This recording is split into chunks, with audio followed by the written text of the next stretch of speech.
안녕하세요. SC제일은행 박종원입니다. 이렇게 또 올해 한 해를 마무리하는 과정에서 인사를 드리게 돼서 영광으로 생각합니다. 2026년 경제 성장 전망에 대해서 간략하게 좀 말씀을 드릴 계획이고요. 전반적으로는 저희가 생각하고 있는 2026년 매크로 경제 환경에 대해서 일단 말씀을 좀 드리고, 그런 것들이 우리나라의 어떤 경제 성장에 그리고 우리나라의 물가, 그다음에 뭐 전반적인 경상수지에 어떤 영향을 미칠지에 대해서 말씀을 드리고자 하고요. 2026년이 2025년보다는 조금 더 안정된 경제 성장을 하지 않을까, 이렇게 저희는 전망을 좀 하고 있습니다. 저희가 2025년 한국 경제 성장률 한 1% 정도로 좀 보고 있는데요. 내년도에는 이거보다 훨씬 나은 한 2% 정도의 성장을 할 것이다라고 좀 보고 있고, 올해가 전반적으로 수출 중심의 경제 성장이었다면 내년도에는 조금 더 내수가 좀 올라오면서 조금 더 밸런스된 경제 성장을 하지 않을까, 이렇게 좀 전망을 하고 있습니다. 2026년 좀 전망을 하면서 저희가 전망치 자료를 좀 만들었는데, 조금 제가 사과의 말씀을 먼저 좀 드려야 될 것이, 저희가 보통 그 12월 초에 경제 전망치를 좀 수정을 하는데요. 이 수정 전망치 하는 타임하고 이 자료를 제가 제출하는 타이밍이 좀 겹치다 보니까 조금 업데이트되지 않은 부분이 있어서, 그런 부분들은 저에게 연락을 주시거나 아니면 저희 웹사이트에 오시면 좀 더 정확하게 데이터가 업데이트되어 있다는 말씀을 좀 드리겠습니다. 결정적으로 미국 같은 경우에는 경제 성장률을 내년도에 지금 저희가 한 1.9% 성장을 했다면 그걸 한 2.1% 정도로 경제 성장률을 전망을 업그레이드했고, 그리고 올해도 저희가 한 1.9 전망했었는데 그게 올해 한 2.3% 정도까지 성장을 하지 않을까, 이렇게 좀 전망을 좀 했고요. 중국 같은 경우도 뭐 4.4% 정도 내년도 전망을 보다 4.6% 정도로 전반적으로 글로벌의 성장을 조금은 좀 더 업그레이드했다, 이렇게 좀 볼 수 있는데요. 저희가 생각했던 것보다는 AI와 관련된 그 인베스트먼트가 생각보다 굉장히 좀 견조하게 유지가 되고 있는 것이 글로벌하게 26년도에 성장률이 예전 전망치보다는 조금 상향 조정이 됐다, 이렇게 좀 말씀을 드릴 수 있겠습니다. 그럼에도 불구하고 저희가 가지고 있었던 원래 뷰 25년보다는 글로벌 경제가 26년이 성장세가 둔화될 거다라는 뷰는 여전히 좀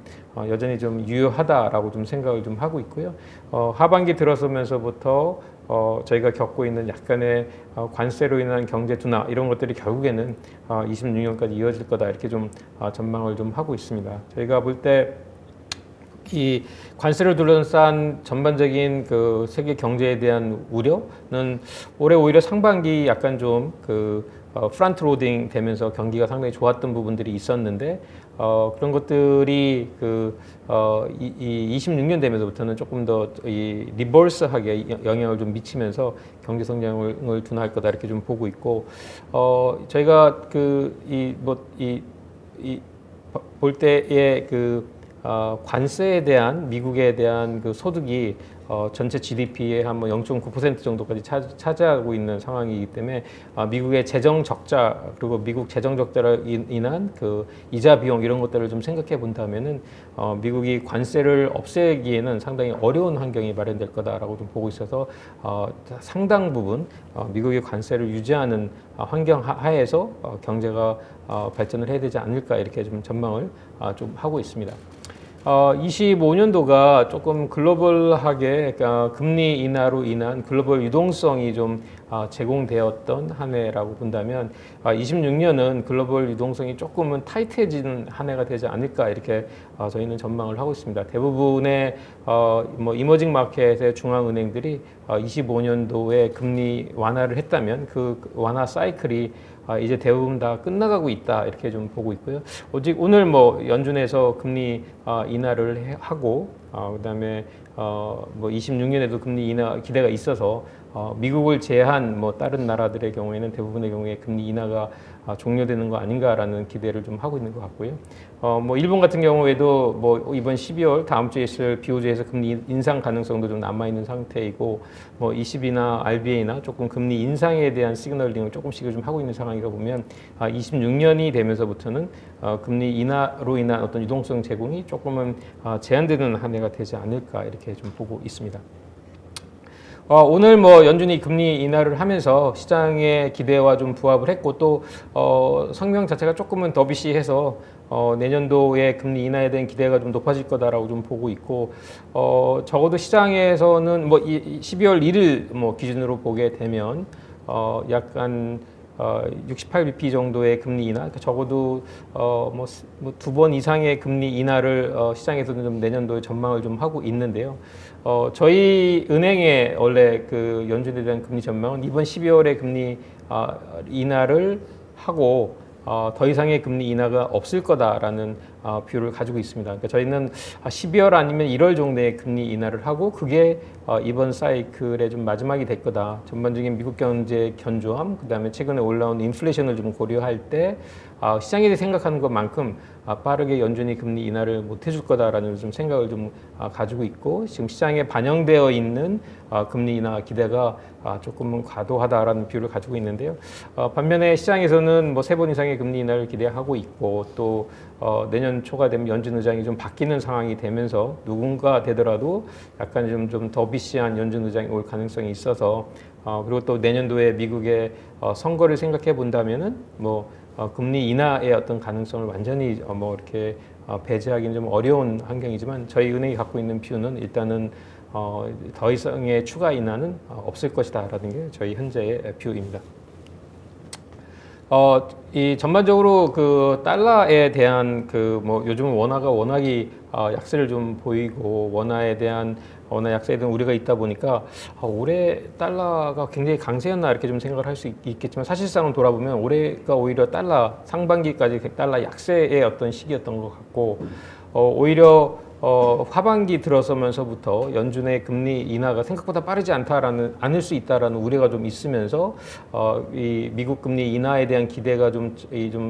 줄어들면서 달러가 오히려 좀 최근에 들어서 약간 강세를 보이는 모습을 좀 보이고 있다 이렇게 좀 보고 있고요. 저희 은행 같은 경우에는 내년도에 연준이 뭐 금리 인하를 좀 안 하게 되면 결국에 금리 차가 좀 유지가 되면서 그런 것들이 오히려 달러의 어떤 강세 요인이 될 수 있을 거다라는 뷰를 좀 가지고 있어서 뭐 시장에서 보는 뷰와 조금은 다를 수 있는데, 지금 뭐 달러 강세, 달러 약세의 뷰가 굉장히 좀 혼조되어 있는 상태인 것 같다라고 좀 보고 있습니다. 저희가 그 달러와는 조금 뭐 전체적으로 강세가 될 거다라고 보지만, 막상 시장의 포지션을 보면 여전히 달러 쇼트에 대한 포지션들은 상당히 좀 높은 것 같아서, 시장에서는 그런 달러 약세에 대한 뷰들이 사실상에 그렇게 강하게 시장 포지션으로 나타나고 있지 않다 이렇게 좀 볼 수 있는 것 같고요. 달러 약세에 대한 얘기를 좀 많이 하면서 전반적으로 뭐 디달러라이제이션 얘기도 좀 상당히 있고, 그다음에 뭐 무역 갈등, 그다음에 뭐 우크라이나 러시아와의 전쟁 동안에서 봤던 것 때문에 미국에 대한 어떤 신뢰 부분이 좀 깎인 부분들 때문에 디달러라이제이션의 추세가 있는 거 아니냐 이렇게 얘기들이 있긴 한데, 저희가 볼 때는 그거보다는 달러에 대한 약세라기보다는 전반적으로 그 피아트 커런시에 대한 어떤 부정적인 인식이 있으면서 뭐 골드라든지 뭐 플래티넘이라든지 이런 것들의 가격이 좀 상당히 빠르게 올라가고 있다 이렇게 좀 봐야 될 것 같아서, 달러가 약세를 가면 다른 뭐 통화들이 강세를 좀 보였어야 되는데, 달러의 어떤 약세에 간 부분들에 비해서 다른 통화들의 강세 부분들이 좀 적었다는 점을 보게 되면, 이게 전반적인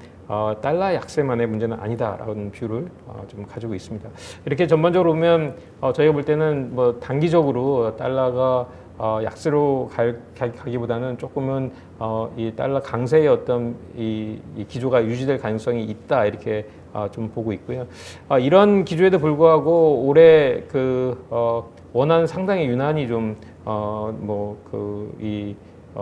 뭐 사실 주식시장도 좋고 좋았음에도 불구하고 원화가 상당히 좀 약세를 보이는 모습을 보였는데요. 가장 큰 이유는 뭐 들어오는 돈보다 나가는 돈이 달러 디맨드가 상당히 좀 높다라는 게 가장 큰 이유였던 것 같아요. 그리고 그런 어떤 그 뭐 서학개미라든지 연금의 뭐 해외 투자라든지, 그다음에 기업들의 해외 투자라든지 달러에 대한 수요가 여전히 견조하게 유지가 되고 있는 상태이고, 이게 단지 올해만의 문제가 아니라 쭉 이어져 온 중기적인 어떤 트렌드다라고 좀 보여야 될 수 있을 것 같고요. 그래서 달러에 대한 수요가 서플라이보다는 좀 더 넘치는 그런 경우가 지속될 가능성이 있어서, 원화가 예전에 생각했던 것 같은 그런 레인지가 아니라 뭐 1,400원대 아니면 1,400원대 후반대가 오히려 뉴 노멀의 어떤 그 환율이 되지 않을까 이렇게 좀 봐야 될 것 같고요. 저희가 올해 경상수지가 나빴던 게 아니고 사실 경상수지 숫자가 생각보다 굉장히 좋았던 숫자인 것 같거든요. 특히 무역 같은 경우에 반도체 중심으로 수출이 굉장히 괜찮았기 때문에 그럼에도 불구하고 달러에 대한 수요가 상당히 좀 부족한 한 해였던 것 같고요. 그런 것들이 원화의 약세를 좀 드라이브했고 그 추세는 트렌드상으로는 유지될 가능성이 있지 않을까 이렇게 좀 보고 있고요. 저희가 이제 위에 원화의 어떤 상단 부분은 뭐 국민연금이 해지 포지션을 좀 바꿔주고 국민연금이 이 개입, 국민 개입이라고 뭐하지만 국민연금의 어떤 포트폴리오의 변화를 가져오게 되면 그게 원화의 어떤 강세를 좀 유지할 거다라는 뷰들을 좀 가지고 있는 것 같고요. 그래서 대체적으로 뭐 해외 투자들이랑 얘기를 해도 연금의 어떤 포지션에 따라서 1,500원은 넘어가지 않는 그런 환경이 되지 않을까 이렇게 좀 전망을 좀 하고 있는 것 같고 특히 연금의 국내 주식 투자 부분이 조금 조정이 된다고 한다면 그게 원화의 어떤 강세 요인으로 작용할 수 있을 거다라는 뷰는 저희도 가지고 있습니다. 그래서 그런 것들이 만약에 좀 현실화된다고 한다면 원화가 1,400원 밑으로 갈 수 있는 가능성이 있겠지만 전반적인 그동안의 서플라이 앤 디맨드만 보게 된다면 원화가 1,400원대 위에 있을 가능성이 좀 상당히 있다라고 저희는 보고 있고 그래서 내년도의 경제 전망을 함에 있어서 저희가 봤던 환율 수준은 한 1,430원 정도에서 환율을 좀 전망을 하고 경제 성장 그다음에 물가를 좀 전망을 했다 이렇게 좀 말씀을 드릴 수 있을 것 같습니다. 저희가 이제 6년 이렇게 좀 리스크를 보면서 사실은 무역 제재, 대외 리스크 이런 것들이 25년도가 상당히 클 거다라고 대부분 좀 생각을 했던 것 같은데 막상 지나고 보니까 25년에 오히려 프런트 로딩이 좀 이러면서 글로벌 경제가 생각보다 굉장히 좀 견조했던 부분들을 좀 보게 되면 대외 리스크가 오히려 25년보다 26년이 더 클 가능성도 있다 이렇게 좀 봐야 될 것 같아서 대외 리스크가 현 단계보다 혹시 더 나빠지는 상황을 좀 고려를 해서 경제 전망을 좀 해야 되지 않을까라는 생각도 좀 했었고요. 그래서 우리가 25년도에 어떤 벌러티리티가 26년도에 줄어든다라고 보기보다는 오히려 26년도가 25년도보다 어떤 변동성이 클 수 있는 한 해일 수도 있겠다 이렇게 좀 저희는 보고 있습니다. 전반적으로 우리나라의 성장 트렌드 이런 것들을 좀 생각을 좀 해보고 그다음에 GDP 갭 그러니까 이제 HP 필터 써서 그다음에 잠재 성장률 계산을 하고 그거의 갭을 좀 생각해 보면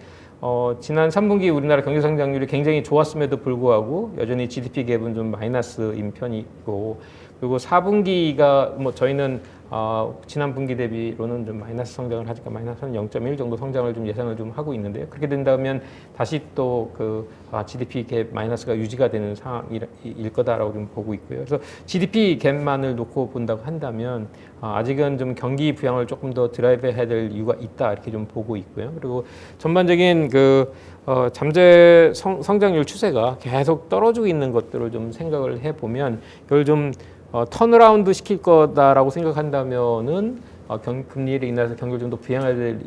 리스크가 있고 거꾸로 생각해 보면 잠재 성장률이 떨어지니까 어차피 GDP 갭이 오히려 좀 줄어들 가능성이 있고 그렇게 된다면 오히려 이 지금의 현재 금리가 오히려 좀 적정한 금리다라고 좀 볼 수 있는 두 가지의 뷰가 있을 수 있는 것 같은데 결국에는 정책적인 어떤 우선순위에 따라서 바뀔 수 있는 거다라고 좀 보고 있을 수 있을 것 같고요. 저는 현재의 하향 트렌드인 잠재 성장률을 좀 턴어라운드 하기 위해서는 조금은 이 한국은행이 좀 더 금리를 한 번 정도는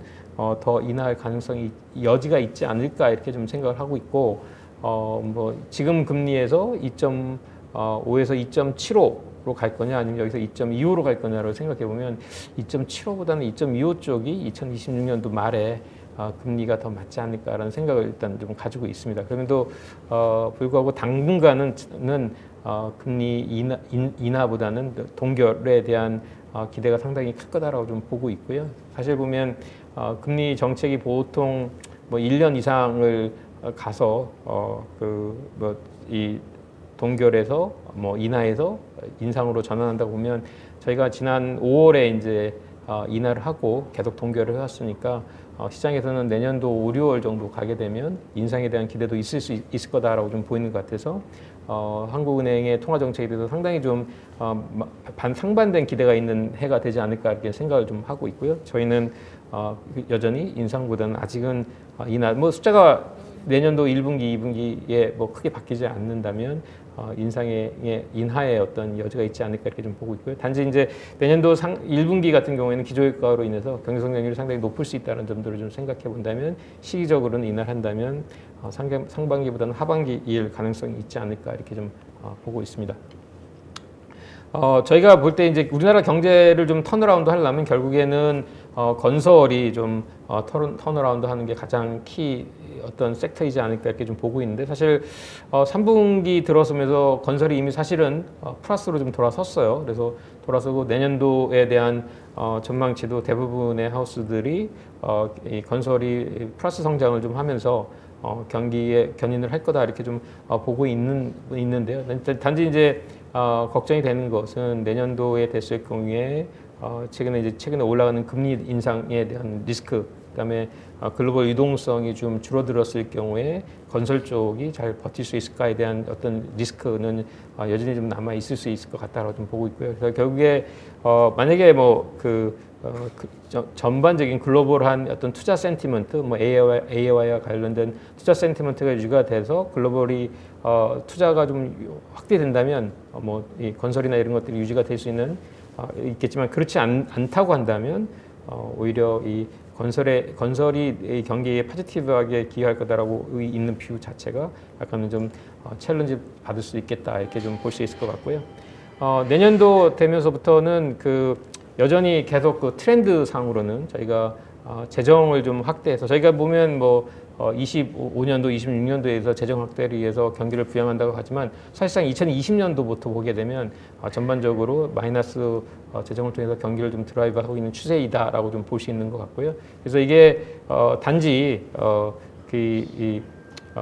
마이너스의 어떤 데피시트의 문제가